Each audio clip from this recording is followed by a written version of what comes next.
Hello friends, હું છું Hardik Patel. Icon engineering tuition ક્લાસીસની ચેનલમાં વિદ્યાર્થી મિત્રો આપનું સ્વાગત છે. ડિપ્લોમાની અંદર અભ્યાસ કરતા મારા એપ્લાઇડ ફિઝિક્સ અને ફિઝિક્સ આ બંને જે ફિઝિક્સ આવે છે સેમેસ્ટર 1 અને સેમેસ્ટર 2 આ બંને બ્રાન્ચની અંદર અલગ અલગ આવતું હોય છે. તો આ બંને બ્રાન્ચની અંદર એક સબ્જેક્ટ જે ચેપ્ટર છે હીટ એન્ડ થર્મોમીટર, જે એપ્લાઇડ ફિઝિક્સ હોય જેનો સબ્જેક્ટ કોડ છે 430004 અને ફિઝિક્સ જેનો સબ્જેક્ટ કોડ છે 430005.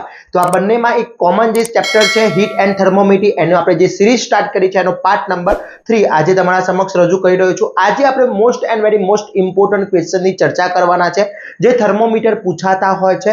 તો વિદ્યાર્થી મિત્રો લાસ્ટ એન્ડ સુધી જોડાતા રહેશો. અને વિદ્યાર્થી મિત્રો આજનો આ જે ક્વેશ્ચન છે એ બહુ જ ઇમ્પોર્ટન્ટ ક્વેશ્ચનો છે, જીટીયુ ની અંદર 4 અથવા 7 માર્ક્સની અંદર પૂછાતા હોય છે. તો એની ઇન ડિટેલ આપણે ચર્ચા કરવાના છે. જોડે જોડે વિદ્યાર્થી મિત્રો ચેનલ ઉપર નવા હોય તો ચેનલને સબસ્ક્રાઇબ કરી દેશો, બેલ આઇકોન ઓન કરી દો જેથી નવા વિડીયો આવે તરત જ નોટિફિકેશન આવી જશે. બીજી ખાસ સૂચના કે આપણું એક WhatsApp ગ્રુપ ચાલી રહ્યું છે. WhatsApp ગ્રુપની અંદર હજી સુધી તમે જોઈન નથી તો ફટાફટ જોઈન થઈ જજો, જેની લિંક ડિસ્ક્રિપ્શનમાં મૂકેલી છે, ત્યાંથી તમે જોઈન થઈ શકો છો અને દરેક સ્ટડી રિલેટેડ ઇન્ફોર્મેશન ત્યાંથી મેળવી શકો છો. હવે વિદ્યાર્થી મિત્રો આપણે ફિઝિક્સનો ઓલરેડી કોર્સ લોન્ચ કરી દીધો છે. બંને ફિઝિક્સ એપ્લાઇડ ફિઝિક્સ હોય યા ફિઝિક્સ હોય બંનેનો કોર્સ લોન્ચ કરેલો છે, જેની અંદર આપણે ઇન ડિટેલ્સ દરેક વસ્તુ મૂકેલી છે. Chapter wise most IMP question with answer Gujarati અને ઇંગ્લિશ બંને મીડિયમમાં. એના જે વિડીયોઝ છે વિડીયોઝ જીટીયુના ટોટલી 4 પેપર જે છે એ 4 પેપર સોલ્યુશન સાથે આપણે અપલોડ કરેલા છે. તો દરેક વસ્તુ કોર્સની અંદર અવેલેબલ છે. તો તમે હજી સુધી કોર્સ પરચેસ નથી કર્યો તો ફટાફટ કોર્સ પરચેસ કરી લેશો, જેની લિંક ડિસ્ક્રિપ્શનમાં મૂકેલી છે. અને ઇન્સ્ટાગ્રામ પેજ ઉપર હજી સુધી તમે ફોલો નથી કર્યો તો ફટાફટ ફોલો કરી લેશો અને ટેલિગ્રામ ચેનલની પણ લિંક મૂકેલી છે. હવે વાત કરવાના છે થર્મોમીટરમાં આપણે એક આગળના વિડીયોમાં આપણે એક થર્મોમીટર મર્ક્યુરી થર્મોમીટર જોયું હતું. હવે બાકીના જે મોસ્ટ આઈએમપી થર્મોમીટર છે એની ચર્ચા કરવાના છે. અને પછી થર્મલ કન્ડક્ટિવિટી શું છે, થર્મલ કન્ડક્ટિવિટીના ઉપયોગો શું છે, એની ફોર્મ્યુલા શું છે, એનો એકમ શું છે, એની ચર્ચા કરવાના છે. તો વિદ્યાર્થી મિત્રો લાસ્ટ એન્ડ સુધી જોડાતા રહેશો. તો સૌપ્રથમ વાત કરીએ આપણે થર્મોમીટર, બીજું આપણું જે બાયોમેડિકલ જે છે એટલે કે બીજું થર્મોમીટર છે એ બાયોમેડિકલ થર્મોમીટર છે. બાયોમેડિકલ થર્મોમીટર શું છે સમજી લો. તો સિમ્પલ ભાષામાં કહું તો એક બે પ્લેટ હોય છે. અહીંયા આ જે પ્લેટ હોય છે બંને પ્લેટ હોય છે એ અલગ અલગ પ્લેટ હોય છે. આ એક પ્લેટ અલગ છે, ઓકે, અને અહીંયાથી ફિક્સ કરેલી પ્લેટ હોય છે અને આ બીજી એક પ્લેટ છે એ તમારી બાયોમેડિકલ સ્ટ્રીપ હોય છે, ઓકે. તો આ ફ્રી સ્ટ્રીપ હોય છે. તો હવે અહીંયા જ્યારે એના અહીંયા જો આના સંપર્કમાં અહીંયા ફિક્સ એન્ડ હોય છે, આની સંપર્કની અંદર ઉષ્મા ઉર્જા આપવામાં આવે, ઉષ્મા ઉર્જાના સંપર્કમાં લાવવામાં આવે છે. તો જેથી કોઈ પણ બે સ્ટ્રીપ હશે સ્ટ્રીપની અંદર મુવમેન્ટ થતી હોય છે. કોઈ પણ વસ્તુને મેટલને ગરમ કરવામાં આવે તો એની અંદર એક મુવમેન્ટ થતી હોય છે, તે મોમેન્ટ થતી હોય છે. હવે એનો સિદ્ધાંત છે કોઈ પણ ધાતુના નીચે મુજબ બે મૂળભૂત ગુણધર્મોના આધારે બાયોમેડિકલ થર્મોમીટર કાર્ય કરે છે. એક ધાતુનું ઉષ્મીય પ્રસરણ એટલે કે ઉષ્મીય પ્રસરણના આધારે અને એક જ તાપમાને અલગ અલગ ધાતુઓ કે મિશ્ર ધાતુનું ઉષ્મીય પ્રસરણ અંક કેવો હોય છે, અલગ અલગ હોય છે. કોઈ પણ બે ધાતુ છે, બે મેટલ અલગ અલગ લીધી છે તો બંનેનો જે ઉષ્મા વાહકતાનો પ્રસરણાંક હશે કેવો હશે, કોઈકમાં જલ્દી ગરમ થતું હશે તો કોઈક જલ્દી ગરમ થતું ના હોય. તો એ બંનેનો આંક કેવો હશે, અલગ અલગ હશે. એટલે એ પ્રમાણે અહીંયા ડિફ્લેક્શન થતું હોય છે અને આના આધારે એની શું લેવાતી હોય છે, રીડિંગ લેવામાં આવતું હોય છે, ઓકે. તો બાયોમેડિકલ થર્મોમીટર મુખ્ય બાયોમેડિકલ સ્ટ્રીપનું બનેલું હોય છે, જેમાં જુદા જુદા ઉષ્મીય પ્રસરણાંક ધરાવતી બે ધાતુઓ અથવા મિશ્ર ધાતુઓ બે પાતળી પટ્ટીઓ હોય છે, જે ઉષ્મીય પ્રસરણ દરેક ધાતુને પોતાની લાક્ષણિકતા ગુણધર્મ છે, ઓકે. ઉષ્મીય પ્રસરણ થવાથી ધાતુના તાપમાનમાં ફેરફાર સાથે તેના પરિણામે આકાર અને કદમાં પણ બદલાવ થતો હોય છે. આપણે આગળના સ્ટાન્ડર્ડમાં શીખી ગયા હતા કે બે લોખંડના પાટા વચ્ચે જગ્યા રાખવામાં આવે છે. કેમ રાખવામાં આવે છે? કારણ કે મેટલ છે, ગરમ થશે તો એના લંબાઈમાં ફેરફાર થશે એટલા માટે, ઓકે. તો બંને ધાતુ પટ્ટીઓ તેમના સમગ્ર લંબાઈ સુધી એક સાથે ફ્યુઅલ અથવા રિવેટિંગ જોડાયેલો હોય છે, તેથી તેમની વચ્ચેની સાપેક્ષ ગતિ અટકી જાય છે અને આ પટ્ટીના એક છેડે ફિક્સ કરેલો હોય છે, જ્યારે બીજી છેડો વિચલિત માટે મુક્ત. એટલે અહીંયા એક છેડે બંને છેડા શું હશે, ફિક્સ હશે અને એક બાજુ ફ્રી રાખેલો છે, ઓકે. તો ફ્રી રાખેલો હશે એટલે ત્યાંથી ત્યાં શું થશે, ડિફ્લેક્શન થશે, ઓકે. હવે એના ઉપયોગોની વાત કરી લઈએ તો અહીંયા મેઇન વસ્તુ છે સમજી લો કે તેના બાયોમેડિકલના ફાયદા પૂછાતા હોય છે. મોસ્ટ આઈએમપી છે ફાયદા કયા કયા છે એ તો સરળ અને મજબૂત ડિઝાઇન છે, અન્ય થર્મોમીટર કરતા ખર્ચ કેવો છે, ઓછો છે, તે સંપૂર્ણ યાંત્રિક છે, તેને ચલાવવા માટે કોઈ જ પાવરની એક્સ્ટ્રા એનર્જીની રિક્વાયરમેન્ટ હોતી નથી, સરસ સ્થાપન અને જાળવણી કરી શકાય છે, તાપમાનમાં ફેરફાર માટે લગભગ રેખીય પ્રભાવિત એટલે લિનિયર રિસ્પોન્સ મળતો હોય છે અને વિશાળ તાપમાનનો રેન્જ યોગ્ય છે, એટલે કે -30 થી 550 અંશ સેલ્સિયસ સુધી આપણે એને મેઝર કરવા માટે યુઝ કરી શકીએ છીએ.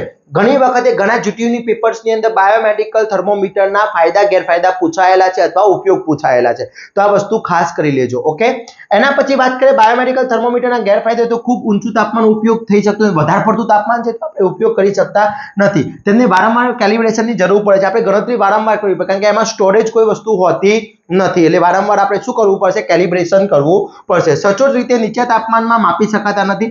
એક્ઝેક્ટલી અને અવ્યવસ્થિત રીતે ઉપયોગ કરવામાં આવે તો તેનું કેલિબ્રેશન જળવાતું નથી. તો આ એના ઉપયોગો છે.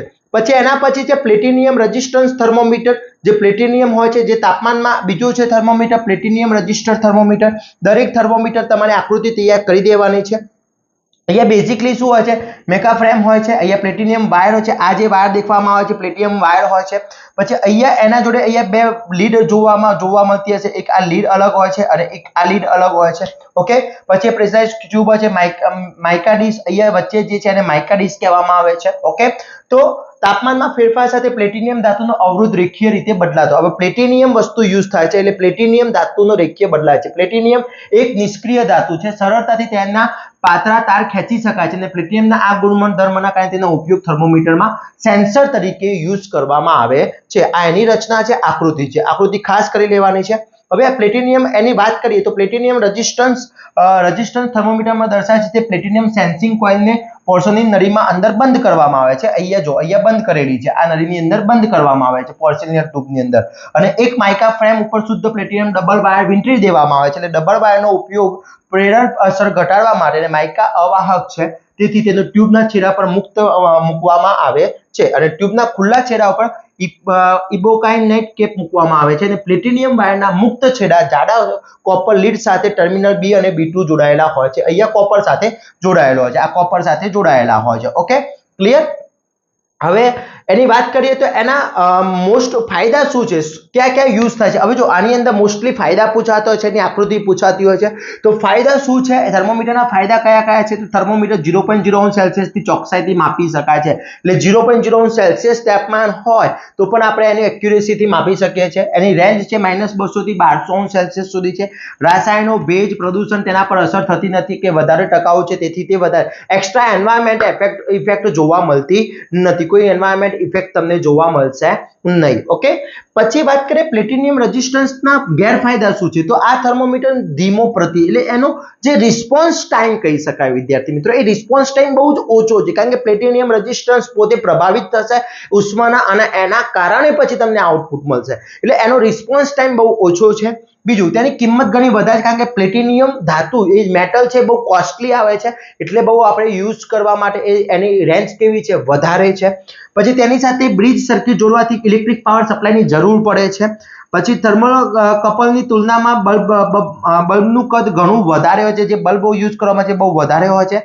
પ્લેટિનિયમ ધાતુ ગલનબિંદુ 1800 સેલ્સિયસ છે, પરંતુ જ્યારે પ્લેટિનિયમ રેઝિસ્ટન્ટ થર્મોમીટર 1200 સેલ્સિયસ કરતાં વધારે તાપમાનમાં આપે ત્યારે તેનું બિંબ બાષ્પભવન શરૂ થવાની શક્યતા થઈ જતી હોય છે. એટલે હાયર રેન્જ આપણે માપવા જઈએ છીએ ત્યારે આપણને થોડો પ્રોબ્લેમ થતો હોય છે. ઓકે, તો આ એના ગેરફાયદા છે. ઓકે, હવે તેના ઉપયોગો, તો ઉપયોગો ક્યાં ક્યાં થાય છે? એન્જિન ઓઇલનું તાપમાન માપવા માટે ઓટોમોટિવમાં યુઝ થાય છે. રેડિયો, માઇક્રોવેવ, કોમ્યુનિકેશન, એમ્પ્લીફાયર, પછી સ્ટેબિલાઇઝર વગેરે તાપમાન માપવા માટે, માહિતી સંચાર, અન્ય સાધનોમાં માપવા માટે. એટલે ઇન શોર્ટ કે કોઈ ઇલેક્ટ્રોનિક્સ પાર્ટ છે એની અંદર આપણે આનો યુઝ કરતા હોઈએ છે. ઓકે, તો આ થઈ ગયું પ્લેટિનિયમ થર્મોમીટર. કેટલા છે? પહેલું આપણે મર્ક્યુરી જોયું, એના પછી બાયોમેડિકલ જોયું, પછી પ્લેટિનિયમ.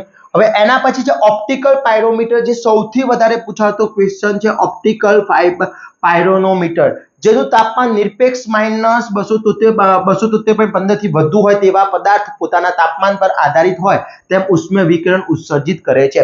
કોઈ પણ વસ્તુ ગરમ થશે વિદ્યાર્થી મિત્રો, સિમ્પલ આનો સિદ્ધાંત શું છે?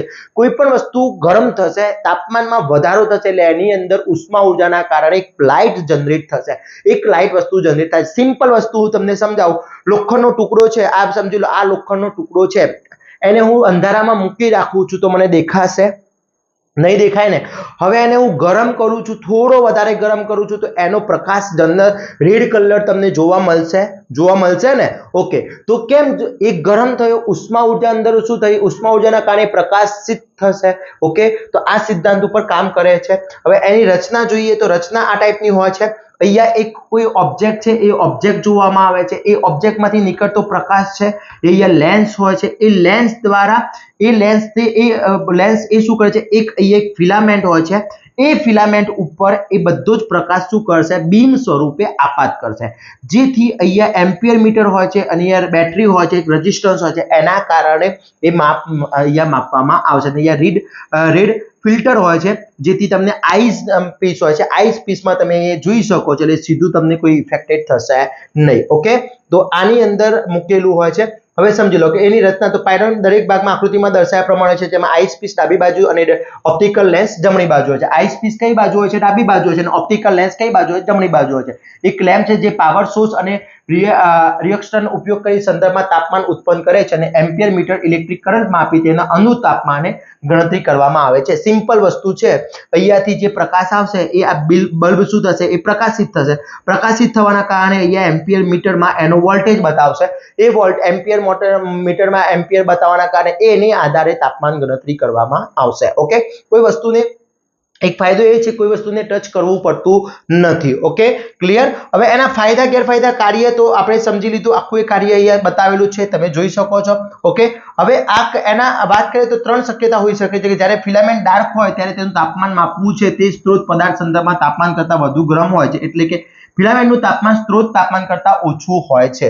જ્યારે ફિલામેન્ટ તેજસ્વી હોય, ફિલામેન્ટ એકદમ પ્રકાશિત હોય, તાપમાન માપવાનું છે તે સ્ત્રોત પદાર્થના સંદર્ભમાં તાપમાન કરતાં ઠંડુ હોય છે, એટલે કે ફિલામેન્ટનું તાપમાન સ્ત્રોત તાપમાન કરતાં વધુ હોય છે. અને ત્રીજી કન્ડિશન એ છે કે જ્યારે ફિલામેન્ટ અદ્રશ્ય થઈ જાય છે ત્યારે કહી શકાય કે સ્ત્રોત પદાર્થનું તાપમાન સંદર્ભના તાપમાન બંને એક સમાન છે, બંને કેવા હશે, સરખા હશે, ત્યારે એ શું હોય છે, એકદમ તાપમાનની ગણતરી કરવા માટે વિદ્યુત પ્રવાહ માપી શકાય છે. ઓકે, હવે ઓપ્ટિકલ ફાઇબરના એટલે અદ્રશ્ય ફિલામેન્ટ ઓપ્ટિકલ ફાઇબરના શું છે, ફાયદાઓ શું છે, તો સ્ત્રોતનું તાપમાન માપવા માટે સાધન સંપર્કમાં લાવવું પડતું નથી. કોવિડની અંદર આપણે જે ગન યુઝ કરતા હતા એ આપણે કોઈ જગ્યાએ ટચ કરતા ન હતા, તો એ કોઈ પણ સંદર્ભમાં લાવવાનું જરૂર હોતી નથી. ચોકસાઈ વધારે છે, 850 સેલ્સિયસ થી 1200 સેલ્સિયસ માપી શકાય છે. રેન્જ છે ±0.5 1100 થી 1950 સુધીની રેન્જ 10, એટલે કે આની રેન્જની અંદર કોઈ માપવામાં આવે તો એમાં ±10 સેલ્સિયસનો ફેરફાર થતો હોય છે. આ તાપમાનના સ્ત્રોત પદાર્થ અને સાધન વચ્ચેનું અંતર અગત્યનું નથી, પણ તાપમાન માપવાનું છે તે સ્ત્રોતની યોગ્ય ઇમેજ મેળવી જરૂરી છે. કેટલું અંતર ડિસ્ટન્સ રાખે છે એનાથી ફરક નથી પડતો, પણ જે વસ્તુ માપવી છે એની ઇમેજ પરફેક્ટલી, આખી ઇમેજ પરફેક્ટલી આવી જરૂરી છે. ઓકે, ઓપ્ટિકલ પાયરોનોમીટર ઉપયોગ કરવાના સાવ સરળ હોય છે. ઉપલબ્ધ તમામ વિકિરણો પાયરોમીટર અદ્રશ્ય ફિલામેન્ટ પર સૌથી સચોટ હોય છે. હવે મર્યાદા અને ગેરફાયદા એવું કહી શકાય, 700 થી ઊંચું તાપમાન માત્ર માપી શકાય છે, એનાથી ઓછું તાપમાન માપી શકતા નથી, કારણ કે 700 સેલ્સિયસ હશે તો તાપમાનમાં તમે ફિલામેન્ટ માપી શકશો, કારણ કે તાપમાન સ્ત્રોત પ્રકાશિત કરવું આવશ્યક છે. તે સ્વયં સંચાલિત ન હોવાથી તાપમાન સતત નિરીક્ષણ અને નિયંત્રણ હેતુસર ઉપયોગ કરી શકાતું નથી. અને ઓપ્ટિકલ પાયરોનોમીટર આશરે 1400 થી 3500 સેલ્સિયસ વચ્ચેનું તાપમાન માપી શકે છે, એનાથી ઓછું તાપમાન માપી શકતું નથી. ઓકે વિદ્યાર્થી મિત્રો, એના પછી એના ઉપયોગો ક્યાં છે, તો તેનો ઉપયોગ પીગાળી ધાતુ અથવા ગરમ પદાર્થમાં, ભઠ્ઠી, અત્યંત કોઈ જગ્યાએ ટાઇલ્સ બને છે, ફેક્ટરીઓ છે જ્યાં બહુ જ હાઈ ટેમ્પરેચર ભઠ્ઠી હોય છે, ત્યાં વસ્તુનો યુઝ થતો હોય છે. ક્લિયર. ઓકે, એના પછી ઇન્ફ્રારેડ જે સૌથી અત્યારે યુઝ થતું છે, કે જે પણ ઓબ્જેક્ટ છે એ ઓબ્જેક્ટ ઇન્ફ્રારેડ દ્વારા, અહીંયા એક મિરર હોય છે, મિરર દ્વારા એક અહીંયા ડિટેક્ટર હોય છે, ડિટેક્ટર ઉપર એ શું થતું હોય છે, આપાત થતું હોય છે, અને એ આપણે યુઝ કરતા હોઈએ છે. જે infrared optical lens, mirror, adjustable eyepiece અને ડિટેક્ટર અને ડિસ્પ્લેસમેન્ટ યુનિટ જેવા ઓપ્ટિકલ ભાગો હોય છે. ઓકે, હવે તેના ફાયદા શું છે સમજી લો. તો તેના ફાયદા, ખૂબ ઊંચું તાપમાન માપી શકાય છે, તેનું તાપમાન માપવાનું છે તે પદાર્થ, વસ્તુ કે માધ્યમ સાથે સીધો સંપર્કની જરૂર છે નહીં. તાપમાન માપવા માટે ઝડપી પ્રતિભાવ મળે છે, એટલે કે એકદમ ફાસ્ટ મળશે. રિએક્શન ટાઈમ કેવો છે, ફાસ્ટ છે. વ્યાજબી કિંમત છે, એકદમ ઈઝી મળતું હોય છે. ઓકે, અને એનો છે ગેરફાયદા, તાપમાન માટેનો સ્કેલ ખૂબ જ બિનરેખીય હોય છે. આસપાસ વાતાવરણમાં રહેલા ધુમાડો, ધૂળના રજકણો હાજરીથી તમામ માપમાં ભૂલ ઉદ્ભવી શકે છે. ઇન્ફ્રારેડ સિસ્ટમમાં થઈ શકે છે. જ્યાં સાધનનો ઉપયોગ છે તે સ્તર ખૂબ જ ગરમ હોય તો સાધનનું સુરક્ષિત માટે સ્થિતિ આયોજિત કરવું જરૂરી છે. વધારે પડતી હોટ હશે તો અહીંયા કેલિબ્રેશનમાં પ્રોબ્લેમ થતો હોય છે. ઉપયોગ ક્યાં થાય છે, તો ઊંચું તાપમાન માપવા માટે. પછી તાપમાન માપવા માટે સેન્સરનો સીધો સંપર્ક જરૂરી નથી. ચલિત અને સ્થિર અથવા બંને પ્રકારની વસ્તુઓ તાપમાન માપવા માટે સક્ષમ છે.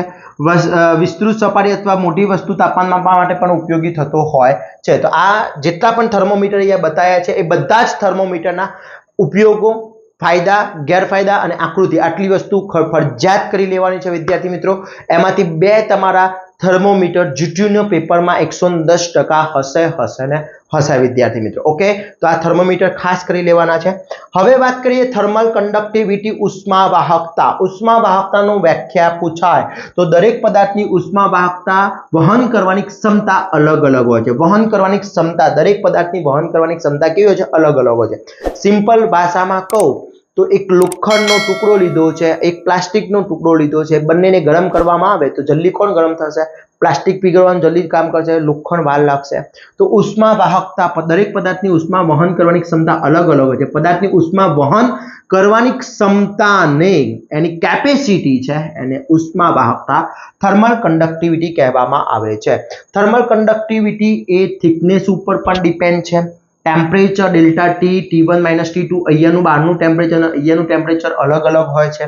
ઓકે, થર્મલ કન્ડક્ટિવિટી રેન્જ છે W કિલોમીટર કેલ્વિન ઇન્ટુ મીટરમાં માપવામાં આવે છે, એનો એકમ છે. ઓકે, હવે એની વાત કરીએ તો થર્મલ કન્ડક્ટિવિટી છે એના વાત સમજી લો કે એને SI યુનિટ સમજીએ તો SI યુનિટ શું થતો હોય છે થર્મલ કન્ડક્ટિવિટીનો? તો SI યુનિટ છે W મીટર પર W upon meter into kelvin છે, watt upon meter into kelvin છે. CGS એકમ છે સેલ્સિયસ